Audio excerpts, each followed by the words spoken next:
Oke, sudah terlihat di layar share screen dari saya? Sudah, Bu. Oke, sudah ya. Saya bentar.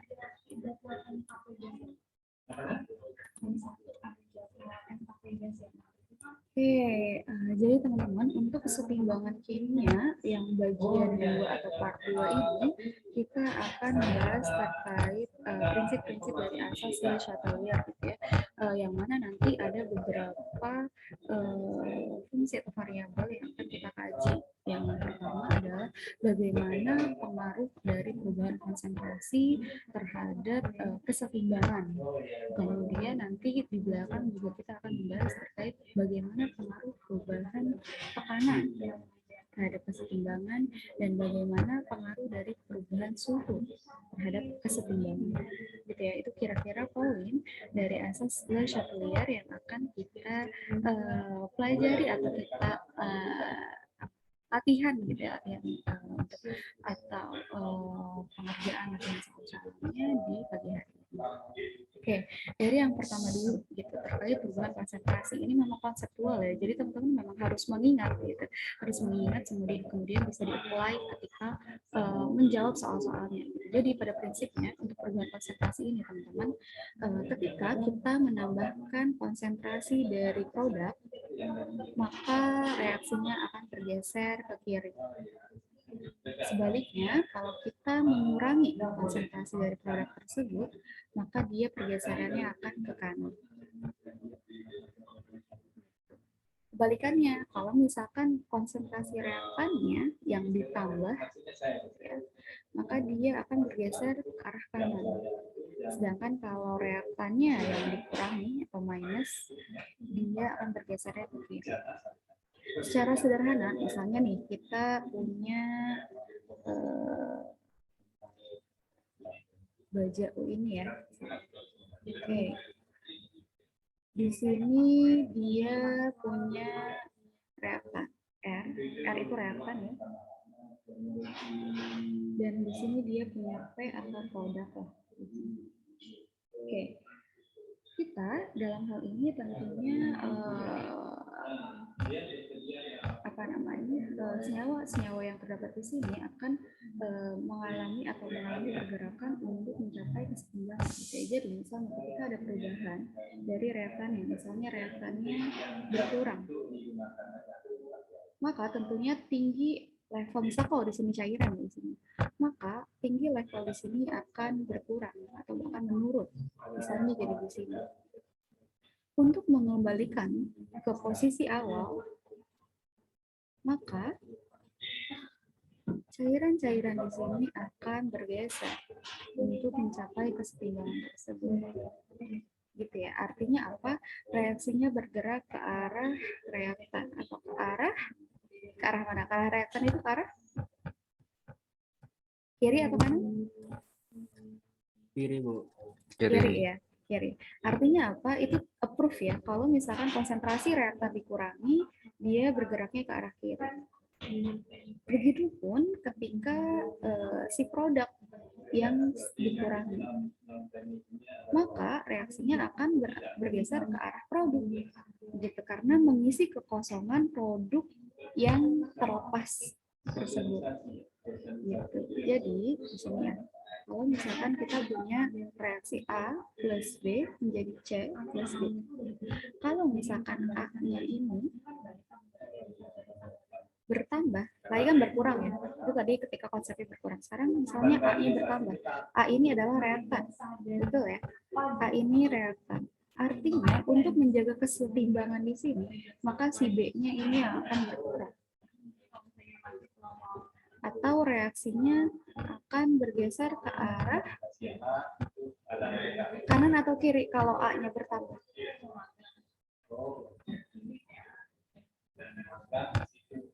A ini apa? Reaktan atau produk? Reaktan. Reaktan. Artinya kalau A-nya bertambah, dia akan bergesernya ke arah CD atau ke arah B? Ke arah CD. Ke arah CD ya, ke arah yang sedikit atau ke arah yang tidak mengalami penambahan. gitu ya. Berarti reaksinya bergeser ke arah kanan. Ice.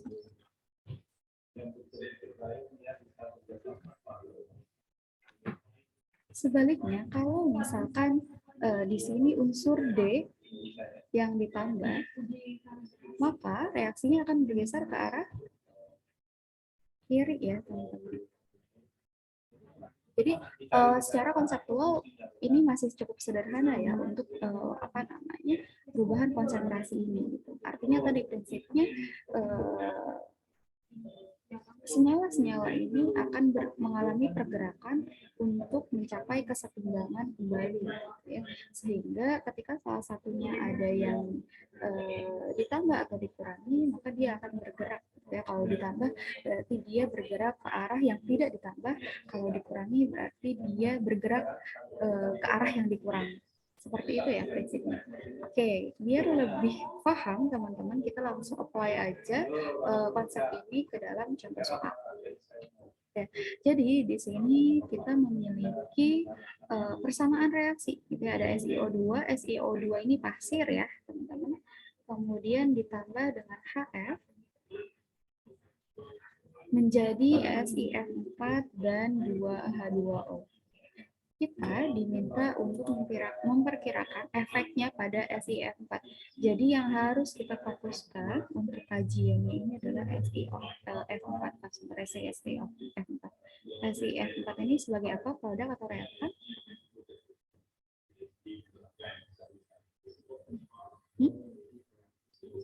Produk. Oke, produk ya. Oke, artinya kita harus menilai dari sudut pandang produknya, gitu ya, atau SiF4 ini. Ketika, jadi kita harus diminta mencari tahu efek pada SiF4 ketika H2O ini dikurangi, dikeluarkan ini berarti dikurangi ya, atau di sini minus. Kemudian kondisi yang B adalah HF yang dikeluarkan atau dikurangi. Kemudian kondisi yang C adalah pasir yang dia dikurangi. Oke, kita coba jawab dari yang A. H2O dikurangi. H2O ini adalah reaktan atau produk, teman-teman? Produk. Produk.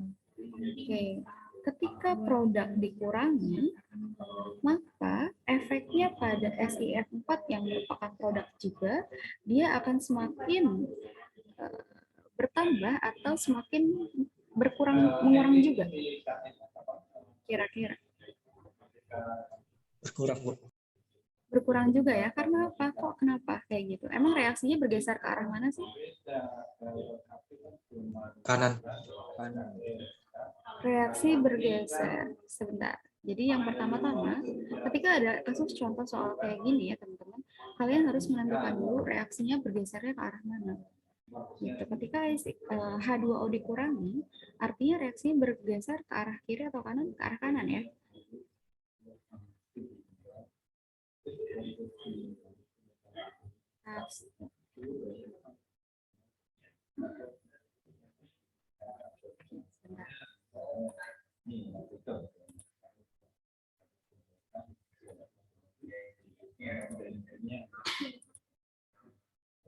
Dia bergeser ke kanan.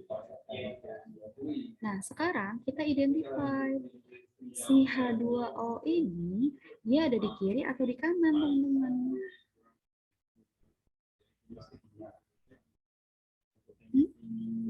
Sorry, kok H2O? SiF4. SiF4 ini dia ada di kiri atau di kanan?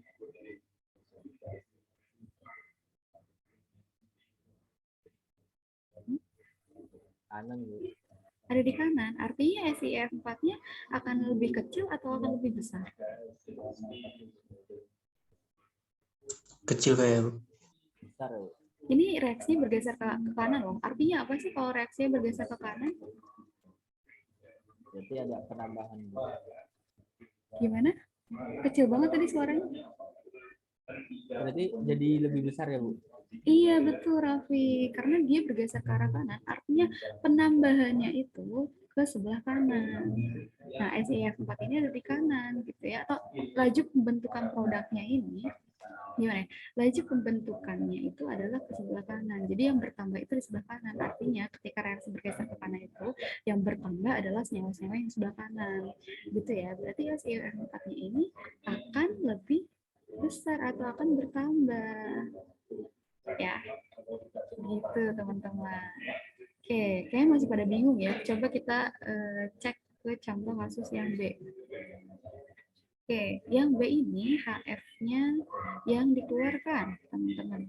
HF ini adalah produk atau reaktan? Produk. HF produk? Reaktan, Bu. Reaktan, Bu. Kayaknya tadi ada yang nggak fokus ya. Ya, HF ini ada di kiri ya, artinya dia adalah sebagai reaktan, teman-teman. Kemudian kita identify reaksinya akan bergeser ke arah mana, kanan atau kiri, kalau reaktannya dikurangi. Kiri, Bu. Kiri. Kiri, Bu. Betul, reaksi bergeser ke kiri. Maka kalau begitu, konsentrasi SiF4-nya akan lebih besar atau lebih kecil? Lebih kecil, Bu. Kecil, Bu. Oke, berarti akan semakin berkurang ya teman-teman. Karena apa? Karena laju pembentukannya ke arah kiri, bukan ke arah kanan, gitu ya. Sehingga dia justru akan mengalami pengurangan atau akan semakin kecil.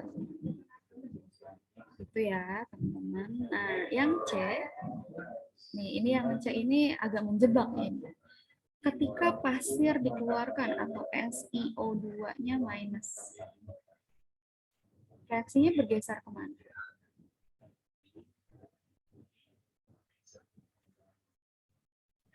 Kiri. Hmm? Kiri. Kiri. Ke kiri. Kenapa ke kiri? Karena CO2-nya berkurang.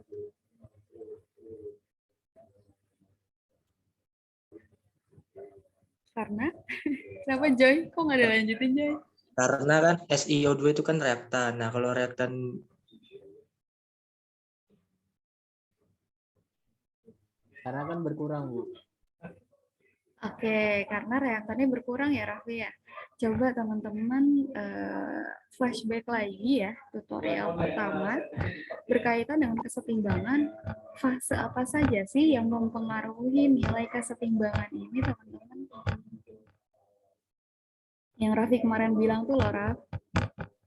Oh iya, Bu, iya, Bu, iya, Bu. Oh iya Bu, ya Bu, ya Bu.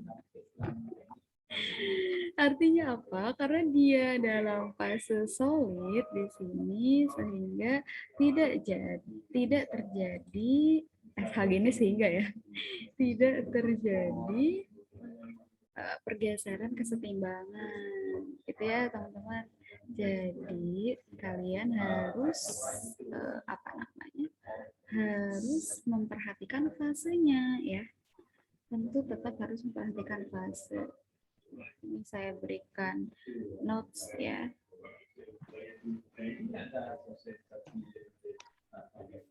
Perhatikan fase dari senyawa.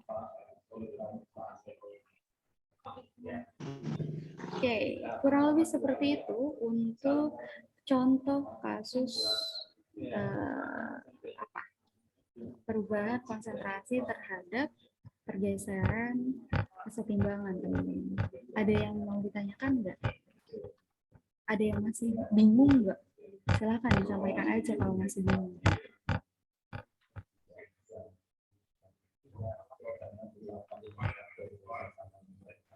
Nggak ada sih, Bu. Masih muda. Masih muda, alhamdulillah. Jadi konsepnya masih gampang ya teman-teman. Artinya yang harus dipahami adalah bagaimana pergeseran tersebut terjadi ketika produk ditambah, berarti reaksinya bergeser ke arah reaktan, ke arah sebaliknya, yaitu kalau bertambah. Kalau dikurangi, justru dia bergesernya ke arah dirinya berada. Artinya kalau misalkan produk yang dikurangi, berarti reaksinya bergeser ke arah produk. Ya gitu ya konsepnya untuk konsentrasi kurang lebih seperti itu, dan Saya rasa teman-teman sudah cukup paham ya. Oke, kita sekarang masuk ke bagaimana sih efek volume dan tekanan. Oke, tadi saya lupa menyebutkan volumenya di awal ya. Jadi asas Le Chatelier ini ternyata empat. Saya agak lupa karena volume dan tekanan disatuin, jadi saya agak lupa. Jadi yang pertama adalah bagaimana efeknya atau perubahan kesetimbangan. Efek kesetimbangan akibat dari perubahan konsentrasi, yang kedua dari efek perubahan volume dan tekanan, kemudian yang terakhir nanti kita bahas efek dari perubahan suhu seperti apa ya. Oke, sekarang masuk yang kedua adalah efeknya dari perubahan volume dan tekanan. Nah ini teman-teman bisa, kalau saran dari saya, kalian mengingat salah satunya aja, salah satu dari efeknya. Kalian bisa mengingat efek dari tekanan atau kalian bisa mengingat efeknya dari volume. Ya, artinya gini, ketika efek dari tekanan itu dia berbanding terbalik. Ya, artinya ketika P itu naik, maka dia bergesernya ke arah mol yang sedikit. Tapi kalau P-nya berkurang, dia bergesernya ke arah mol yang banyak. Itu efek dari perubahan tekanan, berbanding terbalik. Sedangkan ketika volume ya, ketika kajiannya dari sudut pandang volume, dia berbanding lurus dengan mol. Artinya apa? Ketika volumenya ditingkatkan atau diperbesar, dia bergeser ke arah mol terbanyak atau mol yang besar. Ketika volume dikurangi, maka dia bergesernya ke arah mol yang sedikit. Gitu. Terserah teman-teman mau mengingatnya yang tekanan atau volume, tapi kalau saya pribadi saya prefer mengingat yang volume karena dia enak ya mengingatnya. Dia dia berbanding lurus gitu kan, maksudnya ya udah kalau diperbesar volumenya dia bergesernya ke mol terbanyak. Begitupun sebaliknya. Nah, bagaimana hubungannya dengan tekanan? Tekanan itu prinsipnya adalah kebalikan dari volume, gitu aja mengingatnya. Gitu. Artinya kalau tekanan itu, kalau volume itu bergesernya ke arah mol terbanyak, gitu ya. Nah, berarti kalau tekanannya ditingkatkan, berarti bergeser ke arah sebaliknya, gitu, ke arah mol yang sedikit.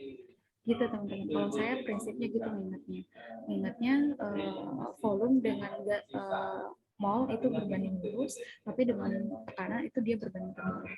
Gitu ya, terserah kalian sih mau ingatnya kayak gini. Nah, di sini teman-teman gimana sih cara nyari mol gitu ya? Karena kan di sini kita perbandingannya adalah dari jumlah molnya gitu. Biasanya di soal kadang tuh nggak diketahui jumlah molnya gitu ya. Jadi kalau misalkan kita dikasih data berupa reaksi kayak gini doang nih, reaksi umumnya aja, gimana sih cara identify mol yang terbanyak itu yang di produk apa reaktan? Ada yang punya ide nggak? Koefisiennya ya, Bu. Iya, betul Isa ya. Jadi dari jumlah koefisien, artinya di sini kita assume kalau jumlah mol itu sama dengan jumlah koefisien. Ya, jadi teman-teman jangan bingung ketika lihat seperti ini. Berarti kan kalau misalnya dalam kasus ini A plus B menjadi C, fasenya semuanya dalam gas, artinya di reaktan dia molnya ada berapa?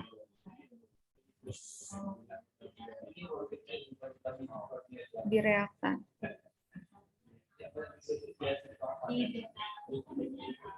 A dan B ini. A ada berapa koefisiennya? Satu. B? Satu. B1. Artinya di sini kita assume kalau dia 2 mol. Karena perbandingan koefisien tadi ya. Kemudian yang C di sini ada 1 ya. Satu. Koefisiennya 1. Oke, kalau kayak gini kan gampang ya teman-teman. Ketika misal saya tanya, kalau dia tekanannya diturunkan, maka reaksinya bergeser ke arah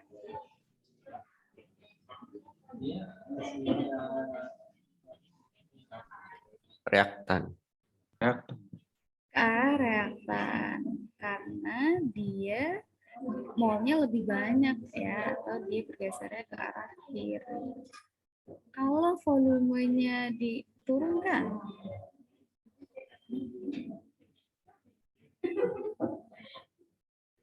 Kanan produk. Kanan ya. Oke, ke arah yang molnya lebih sedikit. Itu ya teman-teman, kira-kira untuk sederhananya seperti itu. Kita langsung aplikasikan aja biar kalian lebih paham lagi gitu ya berkaitan dengan ini ke contoh soal. Oke, di sini ada beberapa reaksi ya teman-teman, reaksi A sampai D. Nah, kita diminta untuk apa? Sebentar. Oke.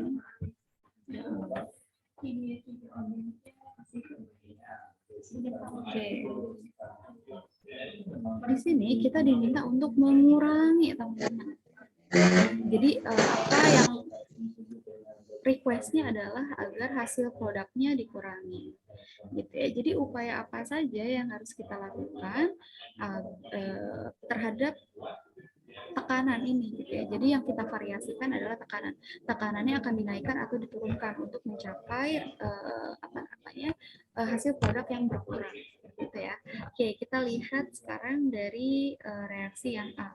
Reaksi A terdiri dari 2 SO2 fasenya gas ditambah O2 menjadi 2SO3 fase gas. Oke, tentunya untuk tekanan dan volume terlebih dahulu kita harus mencari tahu mol dari reaktan ya, jumlah mol dari reaktan dan jumlah mol dari produknya. Oke, reaktannya ada berapa molnya?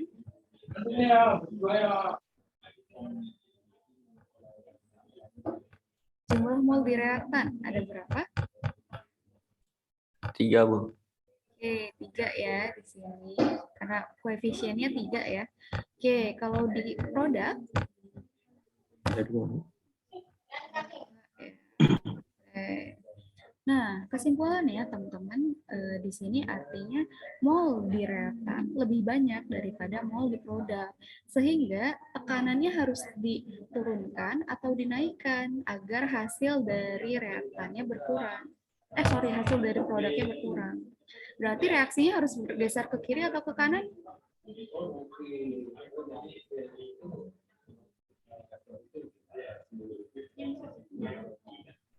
Maksudnya dari hasil produk berkurang itu artinya kita harus set reaksinya bergeser ke kiri atau ke kanan, teman-teman, kira-kira?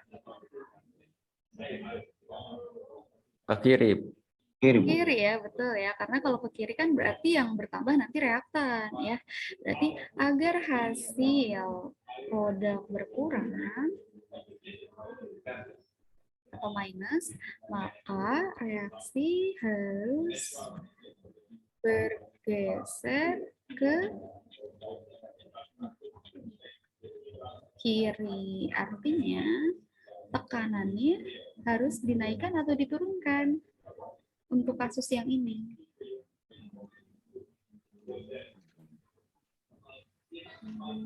Turun. Diturunkan ya.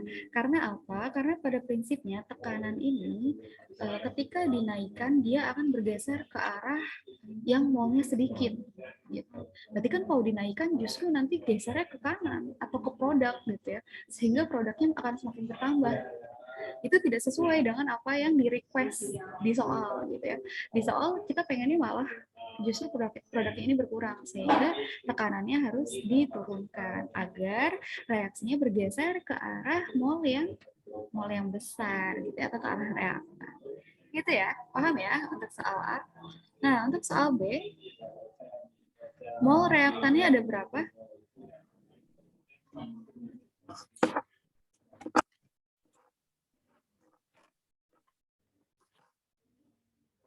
Sembilan, Bu. 9 ya. Oke. Kita tulis dulu deh. Oke, 4NH.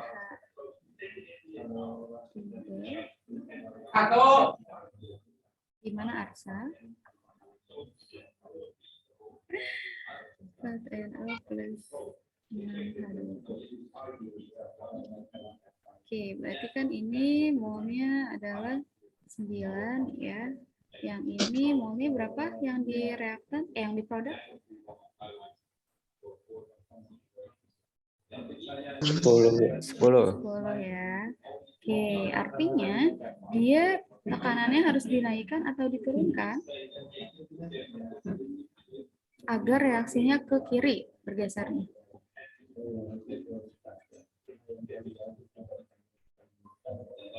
Dinaikkan. Dinaikkan ya. Kebalikan dari yang tadi ya. Karena apa? Karena di sini kasusnya si produknya justru lebih besar molnya daripada si reaktan gitu ya. Sehingga tekanannya harus dinaikkan. Oke. Saya rasa teman-teman sudah cukup paham. Yang C, langsung aja. Tekanannya harus dinaikkan atau diturunkan?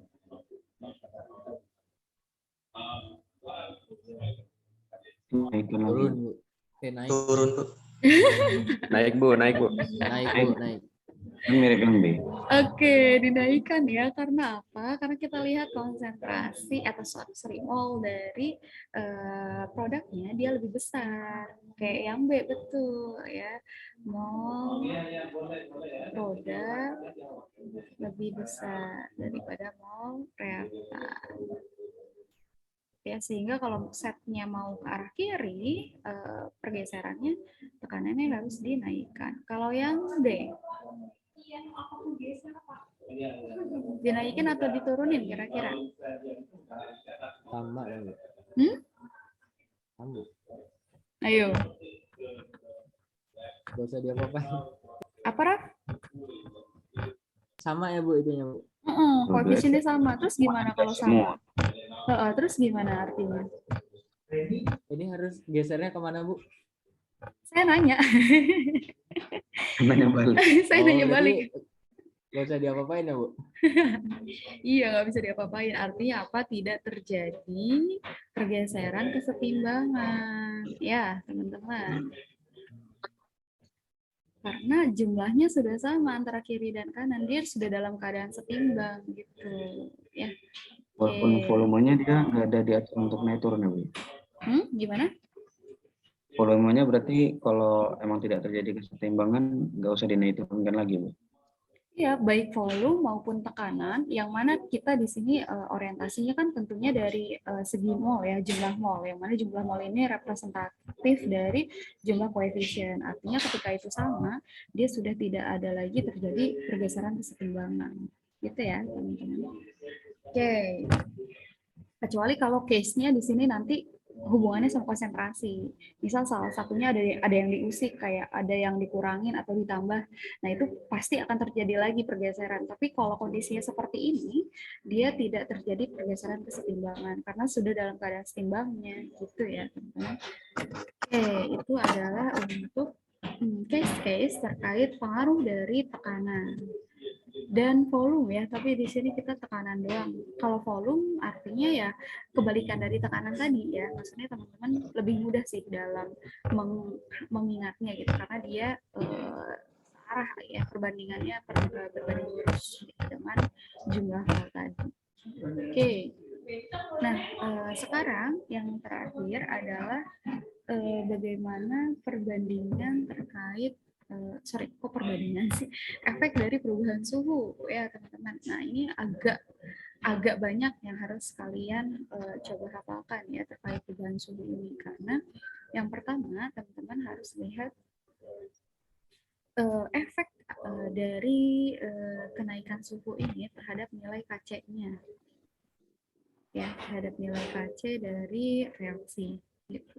Di sini pedomannya gitu ya, kalau suhunya naik atau T-nya bertambah, dia akan lebih besar nilai KC-nya. Untuk apa? Untuk yang memiliki delta H positif, atau reaksi apa kalau delta H yang positif?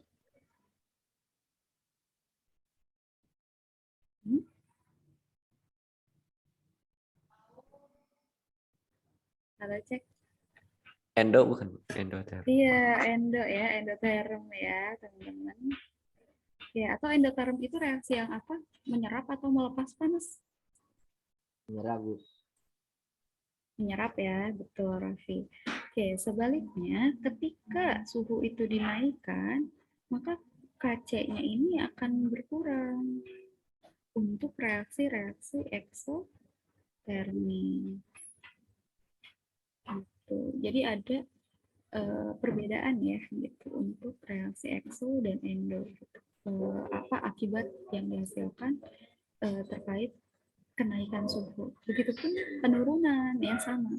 Berarti kalau suhunya diturunkan, untuk reaksi endotermis, Kc-nya akan naik atau akan turun?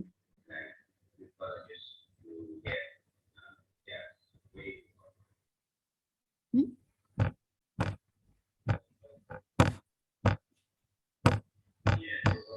Kita bikin tabel aja deh ya, biar teman-teman lebih mudah dalam mengingatnya. Misalnya di sini perubahan.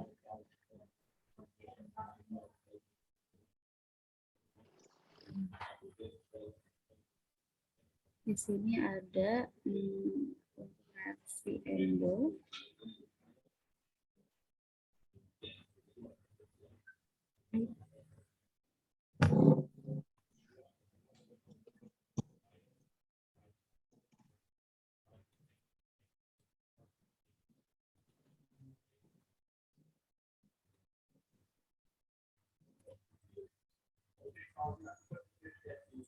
Di sini nilai Kc untuk reaksi endo. Di sini nilai Kc untuk reaksi ekso. Jadi gini, kalau T-nya itu naik, maka untuk reaksi endo, Kc-nya ini akan naik atau turun?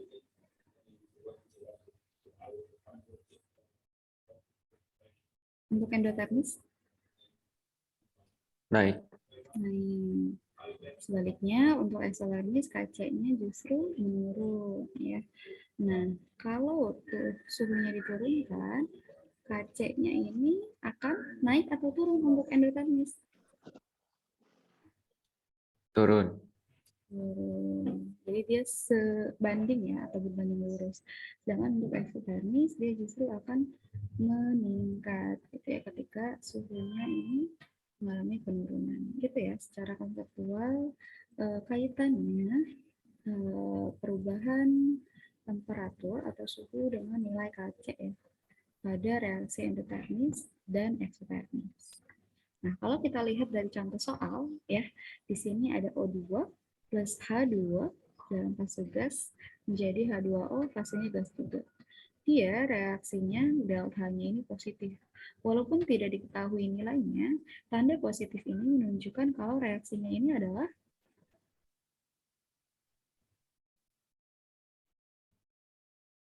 Endoterm. iya endoterm ya. Oke.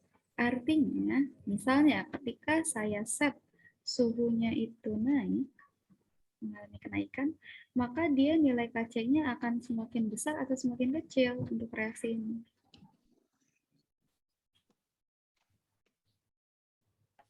Besar. Makin besar ya, gitu. Karena kan ini ya hubungannya adalah T bertambah, Kc bertambah. Oke, sebaliknya dalam kasus ini ya untuk soal yang tersebut, kalau suhunya diturunkan, maka Kc-nya akan mengalami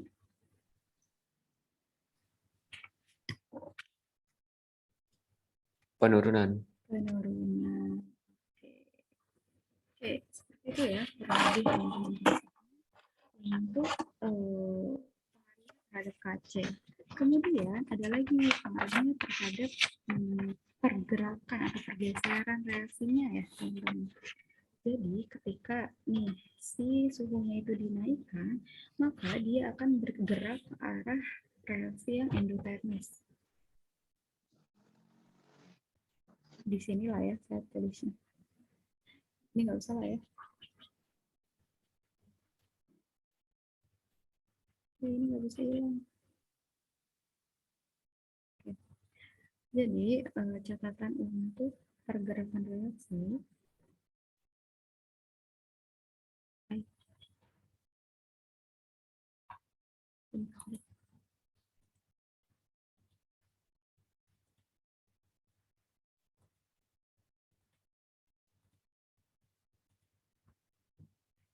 Oke, untuk pergerakan reaksi atau pergeseran reaksi,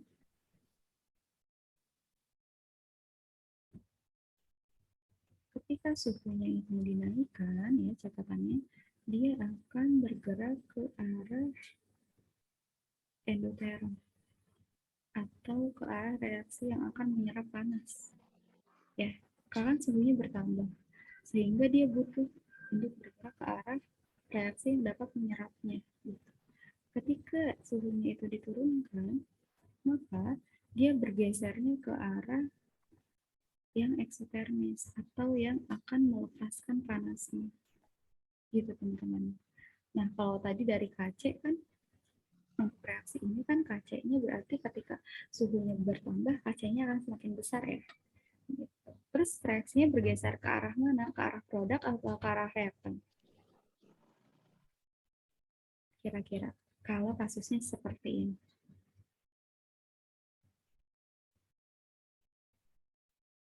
Bergerak ke arah endoterm.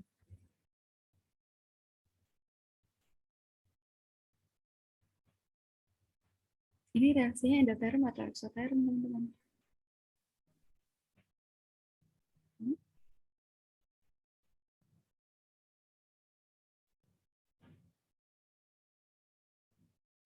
Kepada hening. Ini loh ada kata-kata, ada tulisannya di sini jelas banget.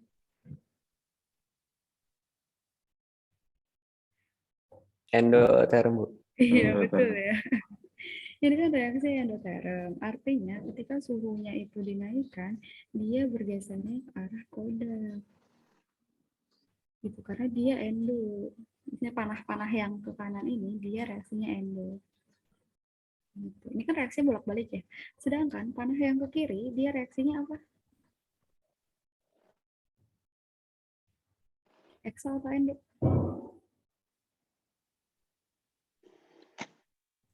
Kebalikannya betul. Berarti kalau yang ke kiri dia reaksinya ekso. Artinya apa? Ketika suhunya itu dinaikkan, maka dia bergesernya ke arah produk, teman-teman. Karena reaksi pembentukan produknya atau pembentukan H2O-nya ini adalah reaksi endotermis. Nah, sedangkan ketika suhunya diturunkan, kan dia ini pada prinsipnya geraknya bakal ke arah eksoterm ya. Artinya dia bergeraknya ke arah reaktan. Iya, aku mau ngomongin. Iya, gimana Arsa? Arsa bisa di-mute dulu ya, Ars?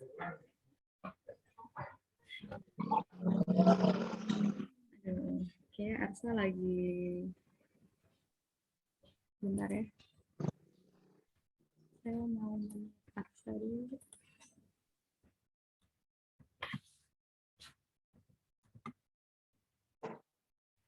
Oke, udah. Teman-teman, itu kurang lebih ya prinsipnya. Jadi, kalau misalkan tadi saya ulangi, kalau misalkan artinya suhunya ini akan diturunkan, dia bergesernya ke arah kiri atau kanan?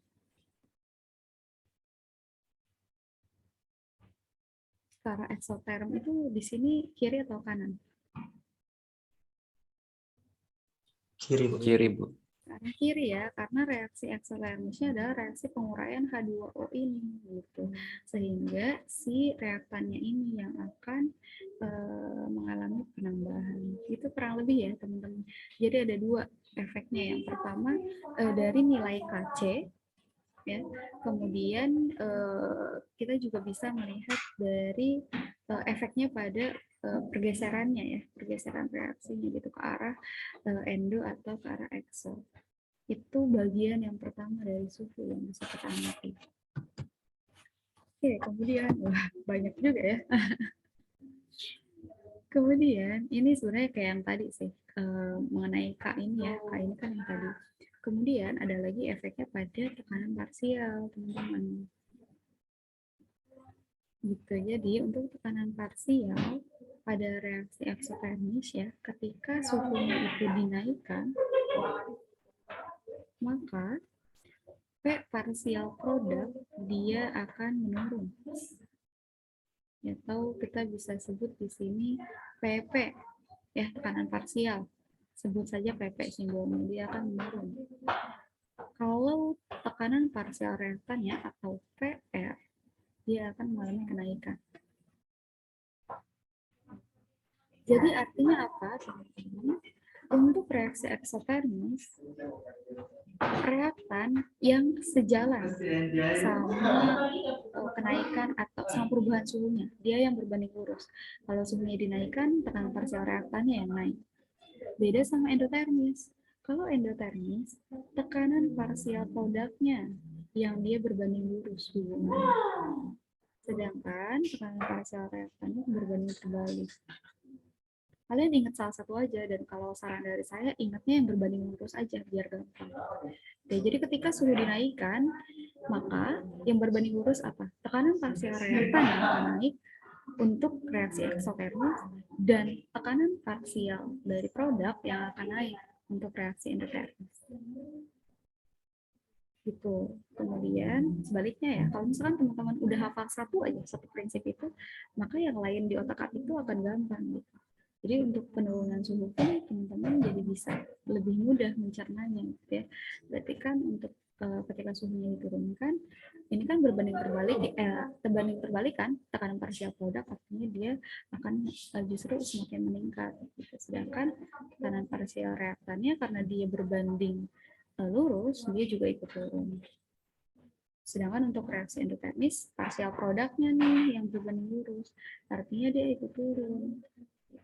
Untuk parsial reaktannya dia justru mengalami kenaikan. Itu kurang lebih teman-teman. Jadi untuk suhu ini memang ada banyak sekali ya pengaruhnya. Gitu ya. Yang pertama, pengaruh dari perubahan suhu terhadap apa? Saya review nih.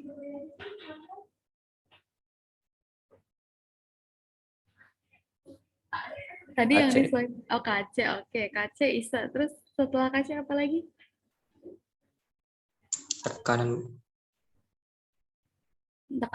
kan ini ya, tekanan parsial. Sebelum ini tadi Volume bukan? Volume. Volume kan udah tadi, tekanan sama volume. Ini suhu. Pengaruh dari suhu itu, perubahan suhu itu akan berpengaruh pada KC yang pertama. Kemudian arah pergeseran tadi ya, gitu, arah pergeseran dia ke arah endo atau exo, itu kan juga diterapkan ya. Ini loh yang ini. Ini satu ya, efeknya satu. Kemudian ini efek yang kedua ya, terhadap pergeseran reaksi. Kemudian yang ketiga ini terhadap tekanan parsial ya. Jadi 3 efek suhu itu harus teman-teman pahami gitu ya. Kalau KC tadi suhunya dinaikkan, dia akan bergerak ke kemana? Kok bergerak? Sorry, saya jadi bingung juga. Ketika suhu dinaikkan, maka KC-nya itu akan bagaimana? Naik, Bu. Naik, Bu.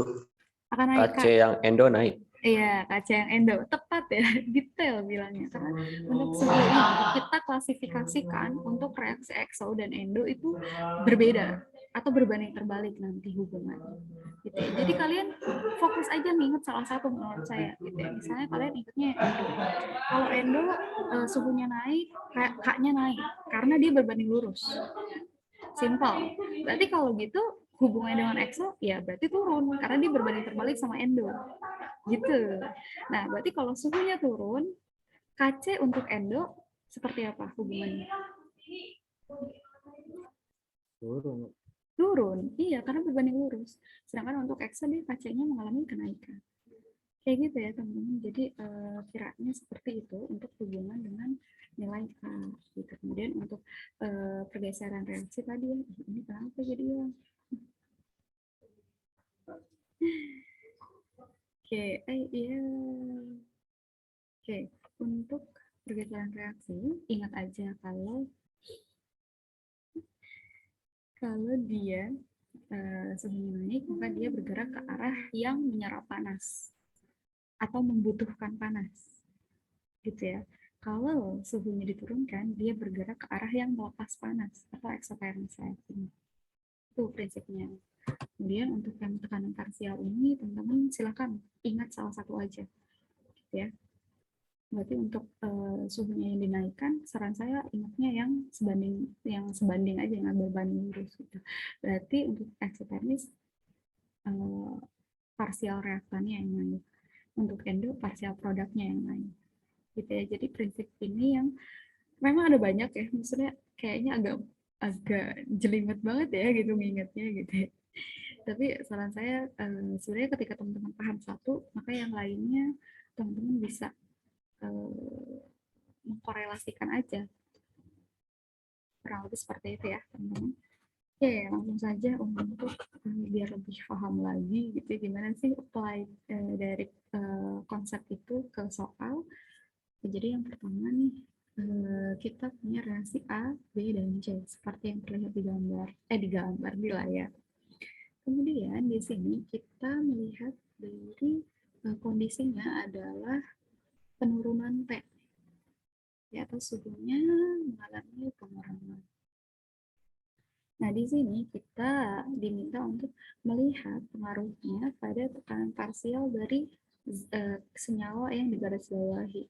Senyawa H2, senyawa NO2, dan senyawa SO2, teman-teman. Gitu. Kita diminta untuk yang pertama cari tahu pengaruhnya seperti apa pada tekanan parsialnya. Kemudian yang kedua, kita diminta untuk mencari nilai K untuk masing-masing reaksi. Artinya K-nya itu naik atau turun gitu sih. Nggak sampai nyari nilainya berapa gitu. Karena kita susah kalau nyari nilai K-nya berapa gitu. Datanya nggak ada. Oke, itu ya sampai situ. Dipahami ya. Kita identifikasi dulu lah gitu pertama. Yang A ini dia reaksinya endo atau exo? Exo. Exo ya. Tandanya gampang ya. Dia minus atau positif delta H-nya. Oke, yang B endo atau exo? Endo. Endo. Oke, yang kedua endo. Yang ketiga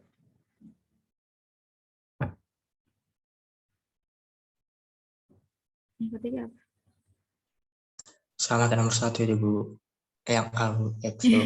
Iya betul ya. Exo. Yang ketiga exo. Oke. Nah, kita lihat dari yang A. Yang pertama, ketika tekanan lagi, suhunya itu diturunkan, mengalami penurunan, maka tekanan parsial dari H2 dia akan naik atau turun, teman-teman. H2 ini reaktan atau produk?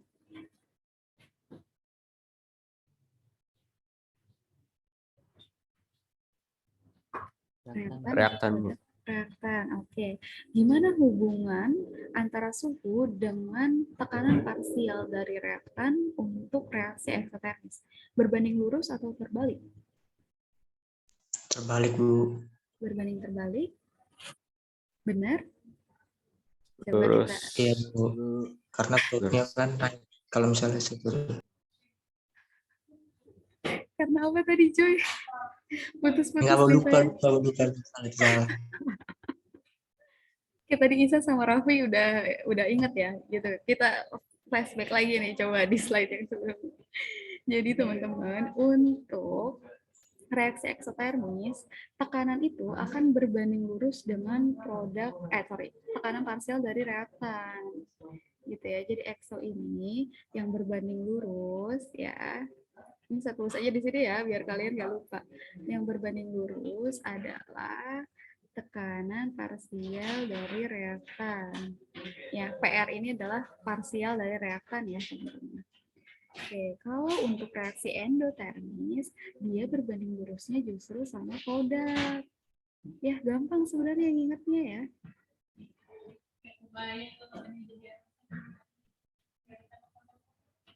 Tekanan parsial dari produk. Gitu ya. Berarti kan kalau suhunya turun di sini, tadi si H2-nya ini adalah dia reaktan, artinya dia juga mengalami naik atau turun? Naik Bu. Apa, Raf? Turun Bu. Apa ya Bu? Gimana Bu? Turun Kalau turun T-nya Bu. naik, Turun, berarti naik kan, turun, Bu? turun. Kayak Isa yang paling fokus nih di sini nih. Oke, gitu ya teman-teman. Itu adalah hubungan dengan tekanan parsial. Kemudian yang kedua, kita diminta untuk mencari pengaruhnya terhadap K nih, teman-teman. Kalau K ini dia reaksinya hubungannya seperti apa?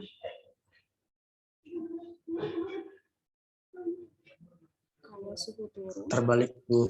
terbalik. Yakin, John? Ini yakin Bu. Yang ini yakin. Yang ini yakin ya. Oke, kita balik ke slide sebelumnya. Oke, coba kita lihat. Oke, kalau untuk reaksi EXO, dia hubungannya berbanding terbalik, betul ya? Joy, ini udah sure banget, ya, kayaknya udah yakin banget ya. Oke, jadi kalau untuk endo, ya, dalam hal nilai K, dia berbanding lurus, sedangkan untuk EXO, dia berbanding terbalik. Sehingga kalau semuanya diturunkan, maka nilai K-nya akan meningkat atau menurun? Meningkat Bu. Oke, betul ya, Joy. Oke, itu untuk kasus yang A. Kemudian kita lihat yang B.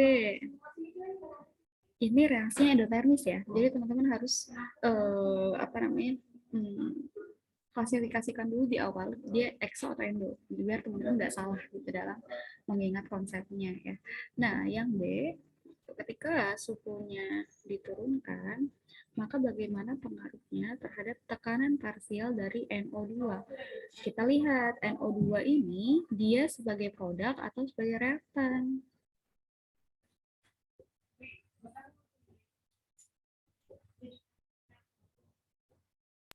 Produk. Produk, baik. Bagaimana hubungan antara tekanan dengan tekanan parsial, antara suhu dengan tekanan parsial dari produk untuk reaksi endo? Lurus atau terbalik?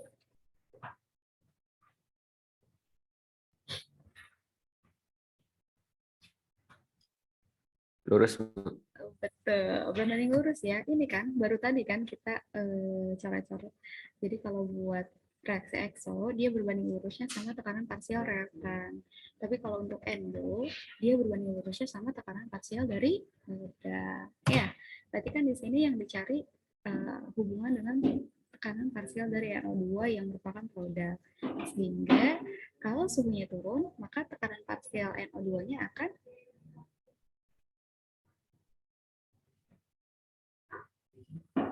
Turun, Bu. turun, Bu. Iya, Lara. Ya, turun ya. Oke. Nah, sekarang bagaimana hubungannya dengan nilai K? Untuk reaksi endotermis. Kalau T-nya turun, maka K-nya akan Turun Turun juga juga, Bu. Bu. turun juga. Karena apa? Karena untuk K ini dia berbanding lurus ya, kalau untuk reaksi endo. Kalau untuk reaksi exo, dia berbanding terbalik.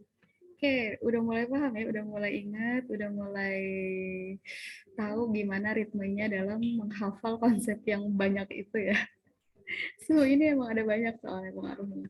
Jadi emang teman-teman harus apa namanya, harus tahu strateginya kalian ingatnya gimana yang gampang. Kalau saya tadi kayak gitu caranya. Kalau teman-teman punya cara lain ya silahkan gitu ya. Yang penting kalian bisa paham dan nggak balik-balik gitu. Oke, yang C. Coba kita lihat yang C. Kita diminta untuk melihat pengaruhnya pada tekanan parsial SO2, teman-teman. Oke, SO2 itu reaktan atau produk? Reaktan. Ya, maka hubungannya gimana nih untuk reaksi EXO? Naik, Bu, naik. Naik? Yakin naik, Raf? Tadi yang jawab Raffi bukan sih? Ini sama kayak yang A loh. Sama kayak yang soal A ini. Oh iya, Bu. Oh iya ya. Jadi sama kayak yang A. Jadi yang ditanya adalah tekanan parsial dari reaktan. Yang mana hubungannya berbanding lurus ya. Kalau buat reaksi eksotermis, dia perbandingannya lurus. Jadi ketika suhunya turun, tekanan parsial reaktannya juga akan turun. Gitu. Nah, berarti kalau hubungannya sama K-nya gimana?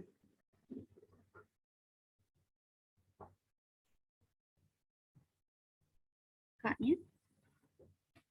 Naik, Bu. Naik. Turun, Bu. Ya. Hah? Ngantuk, Raffi, ngantuk. Tapi ngantuk. Tapi ngantuk nih kayaknya nih Raffi nih. Turun ya Raf? Naik ya Raf? Karena kan dia berbanding Oh iya, Bu. terbalik. EXO deh ya. Reaksinya EXO soalnya ya. Gitu ya. Paham teman-teman atau ada yang masih dibingungin nggak di sini? Ini Itu udah aja saya sih, Bu. Heeh. Apa? Kadang masih suka kebalik-baliknya itu. Iya, betul-betul. Nggak apa-apa, maksudnya ya ini ya, saya kan udah ngasih tips and triknya gitu ya, maksudnya di sini apa namanya, teman-teman lihat hubungannya aja gitu. Tadi yang saya katakan, kalau saya prefer nginget yang hubungannya berbanding lurus gitu. Jadi untuk nilai K, ya saya ingetnya yang endo itu hubungannya berbanding lurus gitu. Artinya kalau EXO, oh dia berbanding terbalik gitu. Nah, untuk pergeseran reaksi sama kayak tadi gitu ya. Kalau dia suhunya naik, dia bergerak ke arah yang membutuhkan. Kalau yang membutuhkan panas kan artinya reaksi endotermis ya. Gitu, karena dia menyerap panas. Nah, kalau dia suhunya turun, dia bergerak ke arah yang melepas panas. Artinya reaksi eksotermis.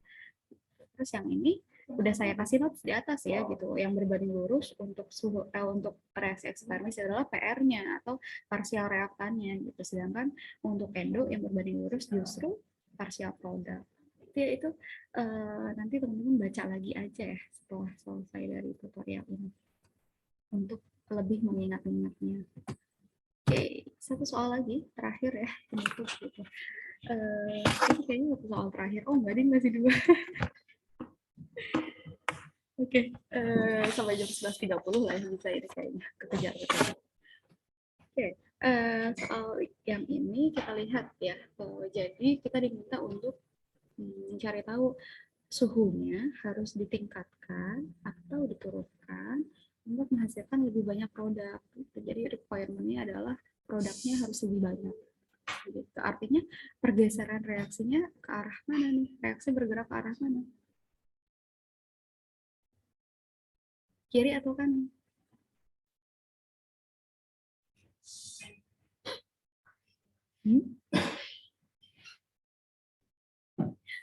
Biar produknya lebih banyak, reaksinya harus bergeser ke kiri atau ke kanan, teman-teman.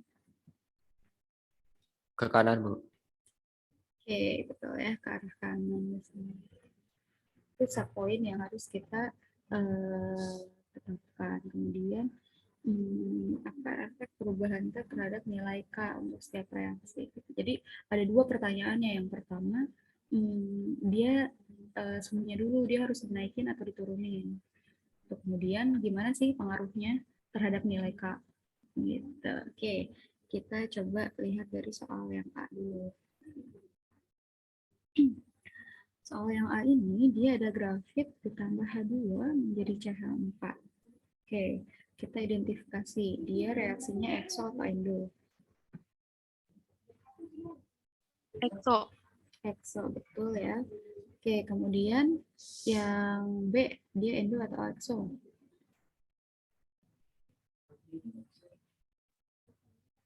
Endo. Endo. Kalau nentuin exo atau endo, teman-teman nggak bingung kan ya? Tinggal lihat positif atau negatifnya aja ya. Yang C adalah exo. Oke. Sampai di sini, kemudian kita lihat gitu ya. Agar reaksi itu, berarti kan kita ingin set poinnya, di sini kita tulis aja ya, set poinnya adalah reaksi itu harus bergerak ke kanan atau ke arah produk.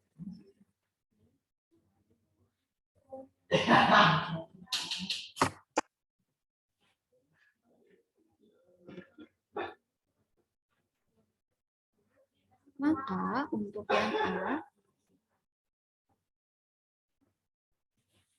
suhunya harus dinaikkan atau diturunkan.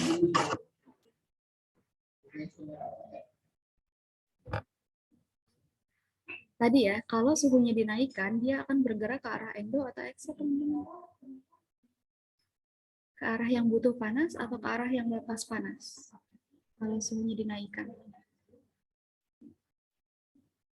Yang butuh panas. Oke, betul. Yang butuh panas atau yang endotermis ya.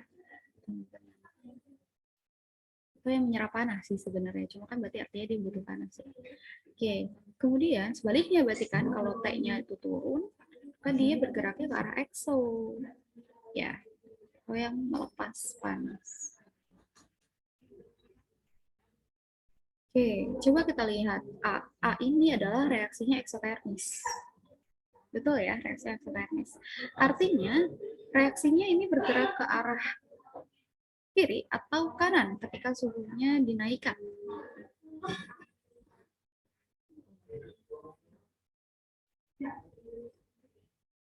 Ke arah kiri. Ke arah kiri ketika suhunya dinaikkan. Berarti ke arah produk ya, betul ya? Atau ke arah reaktan, Isa?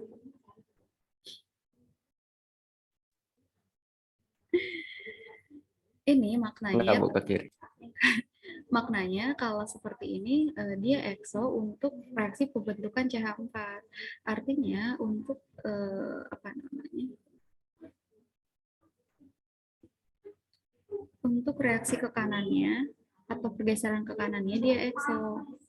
Kalau pergeseran ke kirinya dia endo. Gitu ya, teman-teman. Nah, kita diminta untuk menambah nilai produk gitu ya, atau biar reaksinya bergeser ke kanan. Maka tekanan itu harus suhunya itu harus dinaikkan atau diturunkan.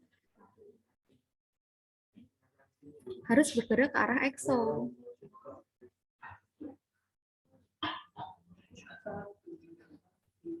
Tekanannya suhunya dinaikkan atau diturunkan. Kan exonya nih ke kanan nih, ya. Endonya ke kiri. Bingung ya? Berarti diturunin.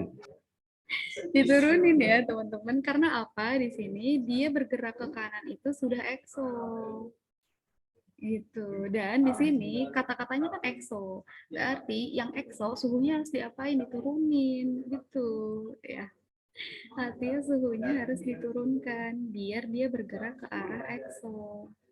Dalam hal ini dia bergerak ke arah exo adalah reaksi bergeser ke kanan sesuai dengan requirements dari soal. Itu teman-teman patokannya ya. Bingung ya? Oke, baru soal pertama. Maksudnya nggak apa-apa, masih agak-agak meraba-raba, nggak apa-apa. Coba kita lebih latihan lagi di yang B. Coba kita lihat yang B. B ini dia reaksinya endo. Artinya apa? Yang bergerak ke panah ke kiri ini dia endo. Panah ke kanan ini dia exo, gitu ya. Oke, kita pengennya terbentuknya produk gitu. Panah ke kanannya dia endo. Kenapa sih kita harus ngeset panahnya ke kanan? Karena kita inginnya produknya yang bertambah gitu. Jadi reaksinya bergeser ke kanan. Nah, endo ini biar endo suhunya harus dinaikkan atau diturunkan.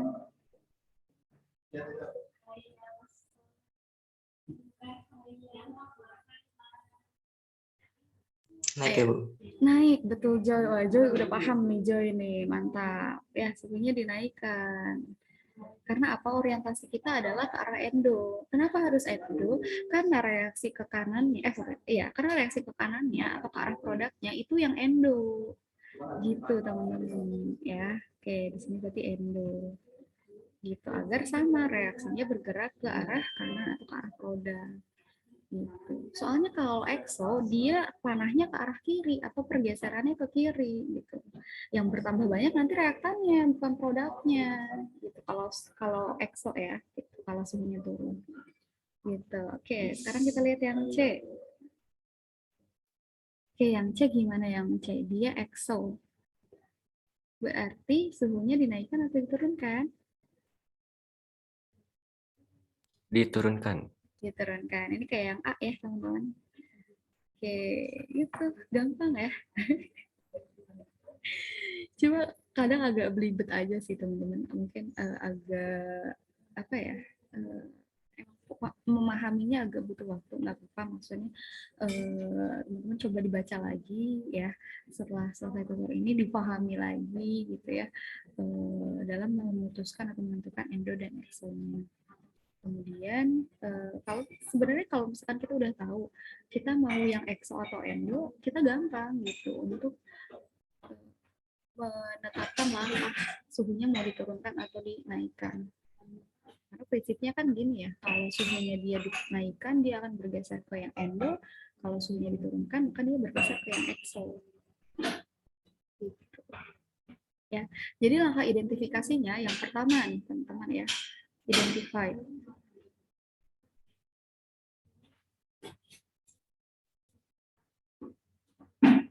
Yang pertama, kalian harus pastikan reaksi tersebut exo atau endo. Itu. Kemudian setelah tahu, yang kedua, kita sesuaikan dengan yang diinginkan.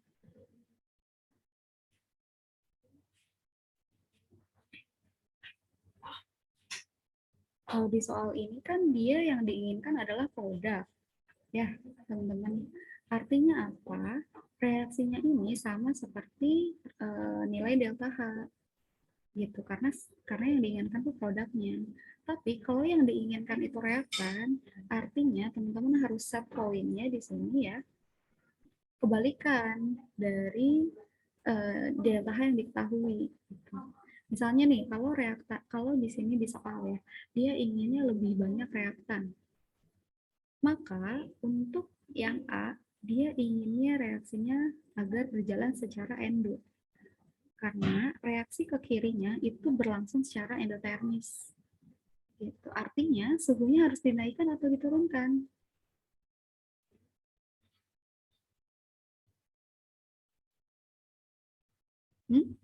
Dinaikkan atau diturunkan kalau biar endo? Kalau biar ke arah endo, suhunya dinaikkan atau diturunkan, teman-teman? Dinaikkan. Dinaikkan, betul ya. Gitu. Jadi sesuaikan dengan yang diinginkan. Yang diinginkan ini adalah P, produk atau reaktan. Kemudian identifikasi.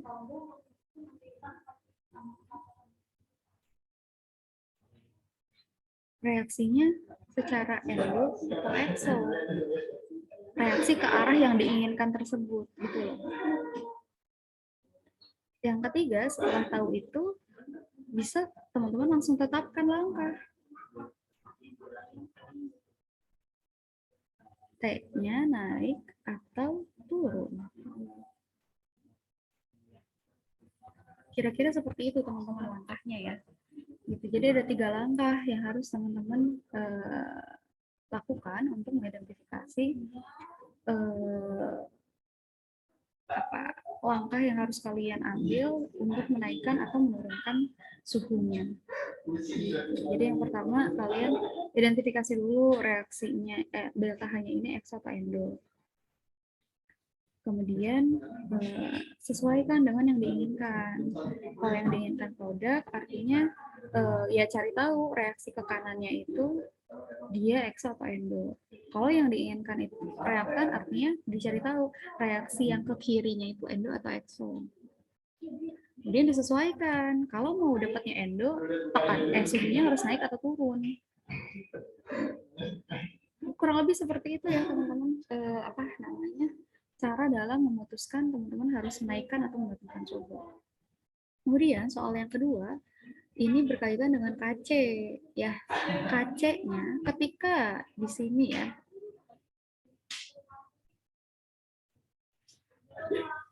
Gimana ya aku nulisnya? Oke, untuk ya di sini aja deh. Oke, untuk yang A.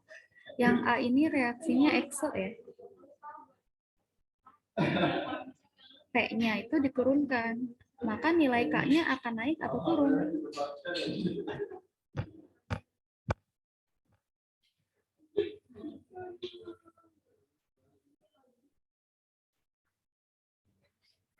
Ayo, untuk exo, suhu dan nilai K berbanding lurus atau berbanding terbalik? Terbalik ya, Bu. Hmm? Terbalik ya. Terbalik, Raf, betul. Berarti K-nya naik atau turun, Raf? Naik, Bu. Naik. Oke, kayaknya kalau sama nilai K udah cukup paham ya, teman-teman. Oke, sekarang lihat soal yang B. Dia endo. T-nya naik. Maka K-nya akan naik atau turun? Naik, Bu. Oke, naik. Karena dia berbanding lurus ya kalau endo. Oke, yang C dia exo. Suhunya turun. Maka nilai K-nya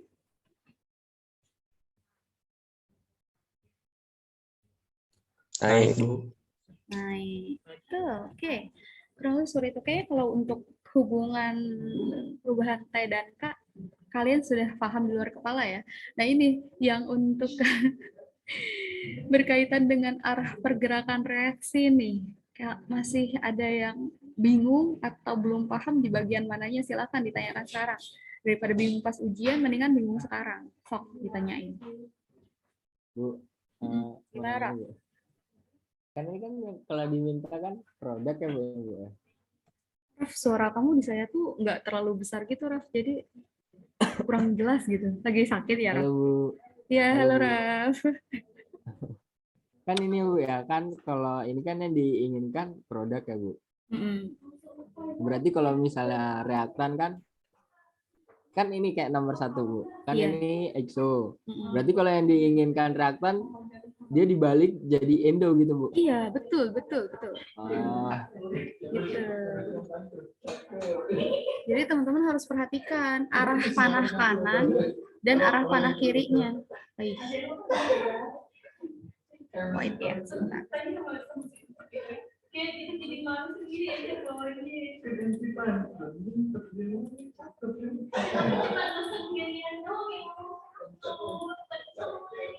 Oke, betul ya tadi ya, pertanyaan Raffi bagus. Gitu. Jadi yang kita perlu perhatikan adalah arah panah ke kanan dan ke kirinya, reaksinya apa masing-masing. Kalau untuk soal yang A, dia arah panah ke kirinya, dia exo ya tadi ya, kan yang seperti yang saya catat di sini. Kalau ke kanannya dia endo gitu. Nah, kalian maunya bergeraknya ke kiri atau ke kanan? Di soal maunya ke kanan. Oke, berarti dia exo. Exo itu harus diapain? Diturunin suhunya. Gitu. Kan simpel banget ya sebenarnya. Prinsipnya. Kalau dia maunya endo atau dia maunya reaktan yang lebih banyak, berarti kan endo. Berarti endo itu harus diapain? Oh, dinaikin suhunya. Gitu. Oke, kalau soal yang B, coba lihat. Kalau dia maunya reaktan, artinya suhunya harus dinaikin atau diturunin? turun, Bu. Diturunin ya. Karena apa? Karena kebalikannya, Bu. Kalian ini. Bener sih, tidak salah jawabannya memang. Tapi ya karena kalau ke arah reaktan Bu, reaksinya itu adalah eksotermis. Nah, agar reaksi itu bergerak ke arah eksotermis, maka suhunya itu harus diturunkan Bu. Gitu jawabannya ya. Bukan karena kebalikannya. Kurang lebih seperti itu ya teman-teman. Aduh, ini aduh.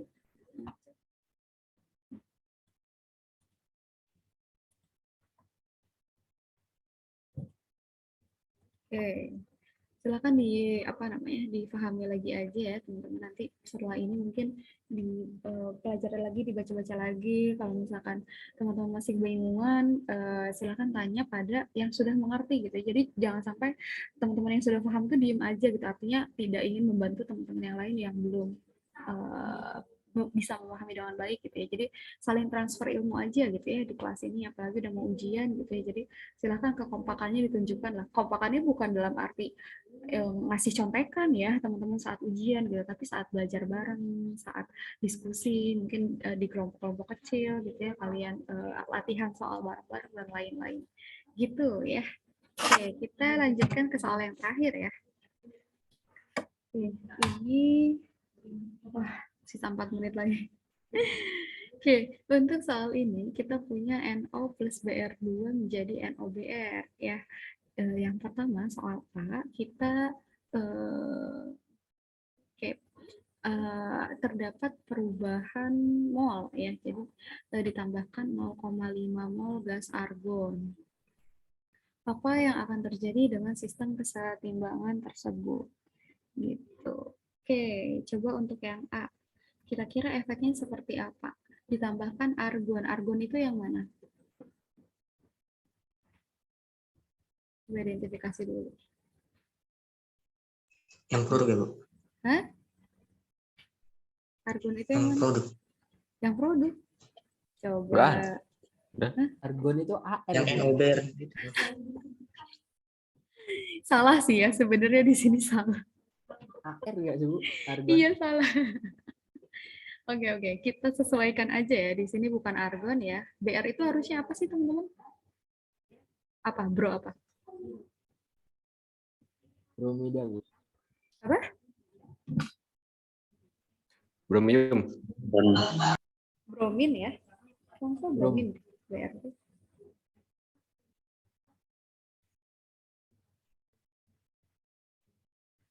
Iya, betul. Bromin aja ya. Aduh, gimana sih ini yang bikin soal? Saya padahal yang itu. Oke. Jadi NO plus BR2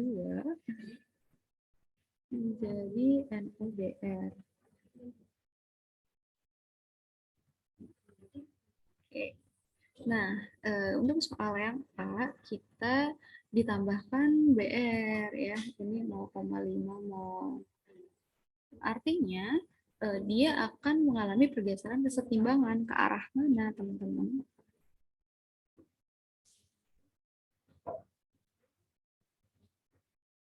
Kira-kira.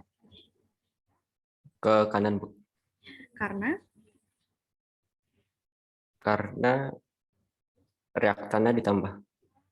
Oke, jadi ini ya teman-teman. Tadi saya lupa sih menyampaikan ini di bagian tekanan ya. Coba kita flashback ke tekanan dan volume ya. Jadi di sini teman-teman, notes-nya ada notes ya di sini. Ketika di soal itu ya ada penambahan gas inert, maka dia artinya adalah P-nya semakin besar. Itu ada penambahan dari sisi tekanan. Gitu, teman-teman. Nah, sorry. Maka dia bergesernya atau dia akan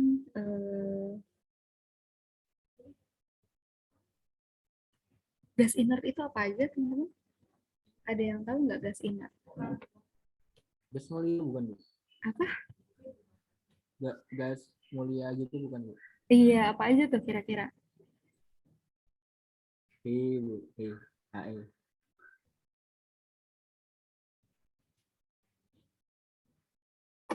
Apa aja, Raf? Helium. Terus? Argon. Terus?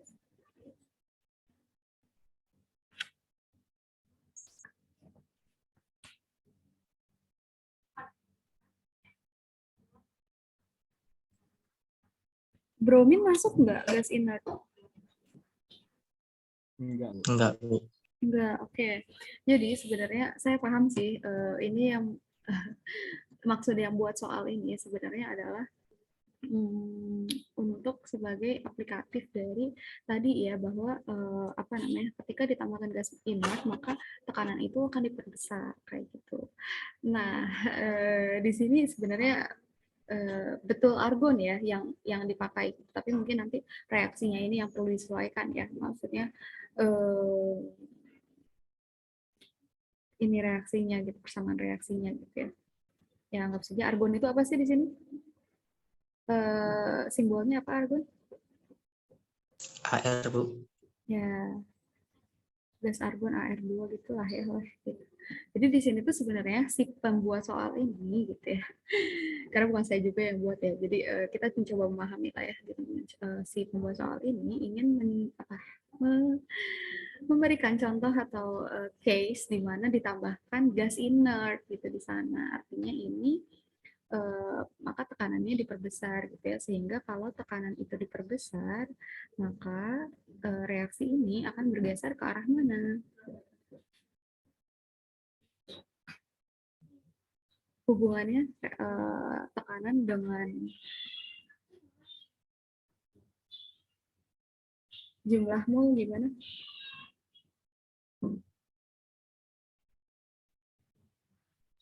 Terbalik. Oh, ya Allah, astagfirullahaladzim, teman-teman, gini ya. Coba kita dari awal lagi ya, dari awal lagi.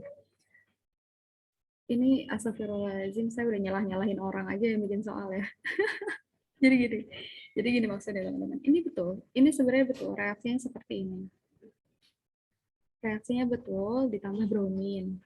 Gitu. Reaksinya emang seperti ini. Nah, ditambah gas argon ini artinya tadi dia ditambahkan dengan gas inert. Gitu. Jadi di luar dari reaksi ini. Gas inert ini akan ikut reaksi atau enggak sih teman-teman?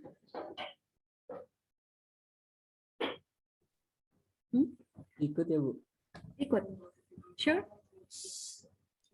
Enggak, Bu.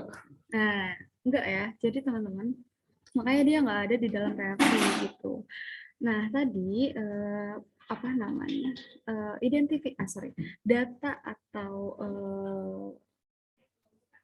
deskripsi kalau kata-kata ini ya, kata-kata ditambah gas inert ini menunjukkan kalau tekanannya ini diperbesar gitu ya. Jadi kita balik ke sini.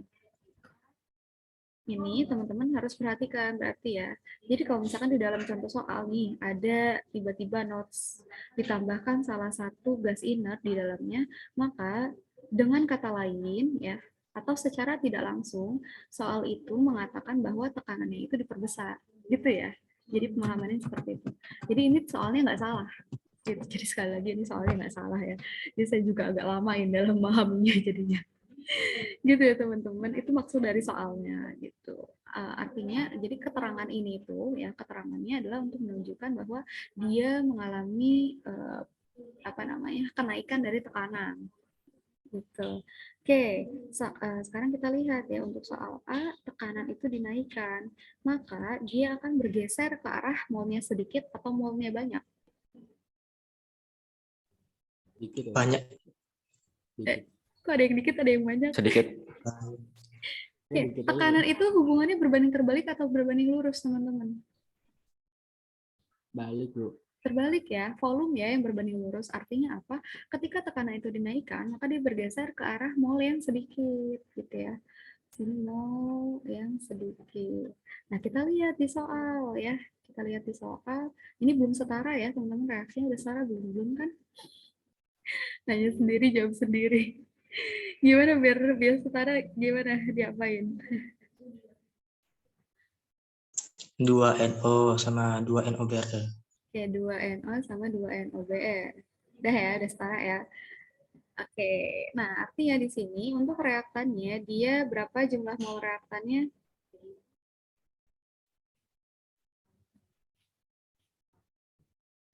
Tiga itu, Bu. 3, Bu. Iya, 3 mol ya.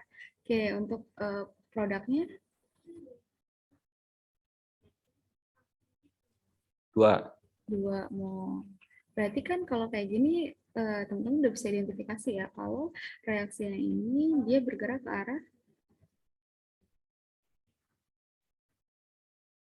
reaktan atau produk. Produk. Oke, betul ya karena si produknya ini molnya lebih sedikit daripada reaktan.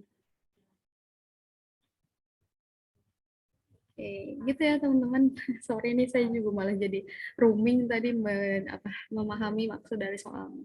Oke, jadi argon di sini bukan karena dia salah tulis atau gimana, tapi itu menunjukkan bahwa ada penambahan gas inert gitu ya, yang mana dimaknai sama kita bahwa artinya adalah terjadi kenaikan dari tekanan. Ya, oke itu untuk soal yang A. Kemudian soal yang B, upaya apa yang harus dilakukan untuk meningkatkan jumlah produk? Teman-teman, coba kita lihat dari segi tekanan, volume, suhu nggak bisa ya, karena nggak ada keterangan dia exo atau endo. Jadi coba kita lihat dari tekanan dan volume aja. Kira-kira buat tekanan, dia harus dinaikkan atau diturunin supaya produknya meningkat.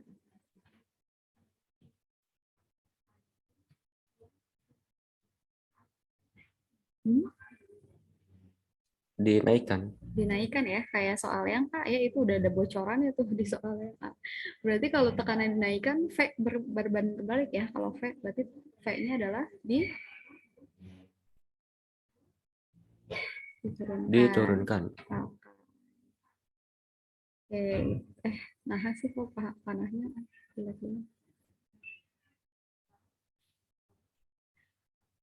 Sebentar.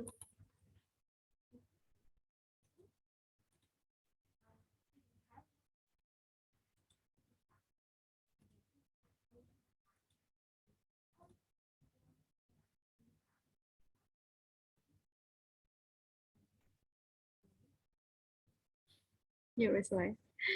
Oke, kemudian yang C.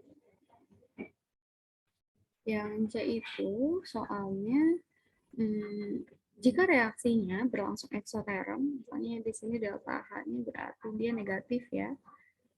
Itu bagaimana perubahan nilai Kc jika suhu ditingkatkan gitu ya. Berarti kalau suhunya ditingkatkan untuk reaksi eksotermis, maka nilai Kc-nya akan berbanding lurus atau terbalik? Ekso. Berbanding terbalik. Oke, berarti Kc-nya akan mengalami penurunan. Gitu ya. Cukup Terbalik, sederhana dan simple ya. Oke, Edwin. Oke, kurang lebih seperti itu kira-kira untuk materi terkait keseimbangan kimia yang kedua ya, atau kita di sini menggunakan prinsip-prinsip dari asas Le Chatelier gitu ya. Jadi yang pertama tadi kita review sedikit ya. Yang pertama kita melihat bagaimana sih hubungannya atau akibat pengaruh dari perubahan konsentrasi ya terhadap pergeseran keseimbangan. Kemudian yang kedua, bagaimana pengaruh dari volume dan tekanan ya, yang mana ini parameternya adalah dari jumlah mol ya teman-teman. Dan tadi ya notes ini penting sekali untuk teman-teman ingat ya. Jadi jangan sampai lupa kalau dia ditambahkan gas inert, maknanya adalah dia mengalami perbesaran dari tekanan atau tekanannya meningkat. Itu untuk terkait perubahan volume dan tekanan. Kemudian, nah ini yang suhu ini yang emang agak butuh pemahaman yang lebih kuat ya, misalnya teman-teman untuk mengingat bagaimana sih hubungannya dengan nilai Kc. Kayaknya untuk nilai Kc kayaknya kalian udah paham semua sih ya. Gitu. Kemudian untuk pergeseran reaksi ini ya, gitu nentuin dia ke arah endo atau exo, suhunya dinaikin atau dikurangin. Kemudian pengaruhnya terhadap tekanan parsial gitu ya, dari produk maupun reaktan. Lebih itu reviewnya ya untuk tutorial kita pada hari ini. Ada yang ingin ditanyakan nggak? Overtime tadinya saya cuma mau sampai 11.30, tapi nggak apa-apa ya, biar kalian lebih paham lagi. Ada yang ditanyakan dulu nggak? Silakan. Bu, boleh nanya Bu? Boleh dong. Bukan kalau ini kan belum seimbang ya Bu ya? Ini belum seimbang. Kalau misalnya udah seimbang itu gimana Bu? Kalau misalnya P-nya naik gitu kan. Kalau kanan kiri udah seimbang dari awal Bu. Oke. Kan dia kan bergeser ke mol yang lebih sedikit gitu ya Bu. Betul. Kalau dua-duanya udah sama gitu Bu. Udah sama ininya, molnya. Iya Bu, koefisiennya misalnya udah sama gitu Bu. Berarti kan molnya sama Bu. Oke, berarti kalau misal nih jumlah mol dari reaktan sama dengan jumlah mol dari produk ya. Dalam kaitannya dengan perubahan tekanan dan volume, dia berarti tidak berpengaruh atau sudah tidak ada lagi pergeseran kesetimbangan. Karena apa? Tekanan dan volume ini dia basisnya adalah melihat molnya mana yang lebih banyak dan mana yang lebih sedikit. Gitu. Artinya kalau jumlah molnya ini sama, artinya seperti soal yang tadi ya, yang di awal kita bahas gitu. Berarti sudah tidak ada pergerakan atau pergeseran kesetimbangan. Tapi kalau yang dimaksud Raffi adalah reaksinya sudah setara dari awal, artinya kita bisa skip langkah penyetaraan reaksi, langsung aja ke kita lihat jumlah molnya berapa reaktan dan produk masing-masing. Gitu. Saya tadi nanya sih, saya mau make sure ke Raffi, maksudnya Raffi itu yang mana? Jumlah molnya sama kiri dan kanan atau koefisiennya sudah setara, Raffi? Kalau tadi kan pas di awal kan ibaratnya kan kalau mol itu kan sama koefisien gitu Bu ya. Misalnya kalau misal koefisiennya lebih gede di kiri berarti molnya lebih gede di kiri gitu Bu. Iya betul. Nah maksudku gitu Bu, kalau misalnya koefisiennya kanan kiri kan udah sama, berarti molnya udah pasti sama belum? Iya, betul. Udah pasti sama. Jadi artinya kalau kayak gitu kan berarti tidak ada pergeseran kesetimbangan. Kayak soal yang mana ya tadi? Yang nomor D itu? Oh ini. Kayak soal, bukan. Kayak soal yang ini. Nah ini, kayak soal yang ini berarti kan dia di reaktan dia koefisiennya 2, di produk juga koefisiennya 2 gitu jumlahnya ya, Raf? Kayak gini maksudnya. Oh iya Bu. Iya, kayak gini berarti dia nanti jawabannya gini aja, tidak terjadi pergeseran kesetimbangan gitu karena jumlah dari mol di reaktan sama dengan jumlah mol dari produk. Kayak gitu, Raf. Oke Bu. Paham ya? Bu maksudnya K itu KC ya Bu? Iya, heeh. Oh, ayo baik Bu. Oke. Terima kasih Bu. Oke. Ini kenapa jadi hilang ya panah-panahnya ya? Aduh. Oke, ada lagi nggak yang mau ditanyain? Yang lain?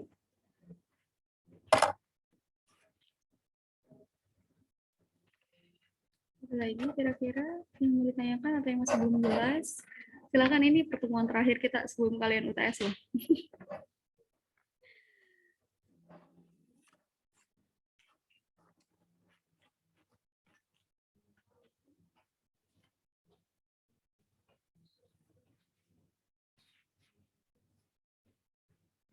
Halo, kalau sudah cukup bisa kita akhiri.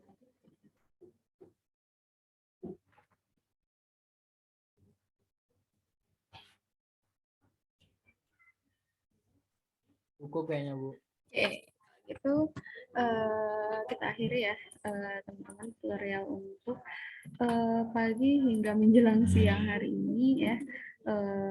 Nanti akan saya bagikan untuk PowerPoint-nya ya, sudah dicoret-coret ini ke grup kelas. Saya izin stop share ya.